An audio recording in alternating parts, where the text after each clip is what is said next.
warahmatullahi wabarakatuh. Perkenalkan, nama saya Marina Dinda Rizky dengan NPM 23033010063. Saya dari kelas Bela Negara G207. Jadi di sini saya akan memasuki Museum Monumen Kapal Selam. Nah, saya sekarang sedang berada di Monumen Kapal Selam atau yang biasa disebut Mount Castle. Nah, monumen ini berada di Surabaya. Monumen ini merupakan museum maritim yang memamerkan KRI Pasopati 410. Kapal selam ini merupakan kapal selam buatan Uni Soviet yang digunakan Angkatan Laut Indonesia sejak tahun 1962. Kapal ini berperan penting dalam pembebasan Irian Barat dan dipensiunkan pada tahun 1990. Dan kapal ini diresmikan sebagai monumen pada 1995. Mount Castle menjadi ikon kota Surabaya yang menjadi sarana edukasi sejarah maritim Indonesia. Jadi ruang ini adalah tempat pengendalian dan pusat informasi tempur, di mana seluruh kegiatan pada saat kapal beroperasi atau berlayar ataupun sedang melaksanakan serangan torpedo yang dikendalikan oleh komandan kapal dari ruangan ini. Kemudian terdapat meja plot digunakan untuk sarana bernavigasi dan membuat alur di atas permukaan ataupun di bawah permukaan kapal.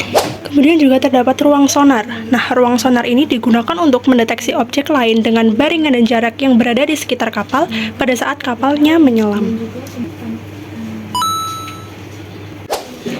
Terdapat juga ruang radar, di mana ruang kerja ini untuk operasional radar yang berfungsi untuk mendeteksi objek lain pada saat kapal bernavigasi di atas permukaan. Di sini merupakan kamar mandi di dalam kapal seperti ini. Terdapat wastafel dan juga lampu penerangan. Berikut adalah ruang 4, di mana ruang ini terdapat tempat tidur ABK, tempat ruang makan ABK, dapur, serta ada tempat atau gudang untuk tempat penyimpanan bahan makanan.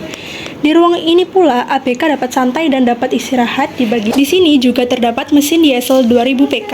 Mesin diesel ini berfungsi sebagai penyuplai atau charging sistem baterai yang ada di dalam kapal selam, baik posisi menyelam ataupun di atas permukaan. Di mana terdapat 2 motor listrik atau generator pokok untuk menggerakkan baling-baling atau pengisian baterai. Di mana motor listrik ini digunakan sebagai motor pendorong pokok pada waktu kapal sedang menyelam dengan kecepatan 13 knot atau satu knotnya adalah 1,8 km per jam.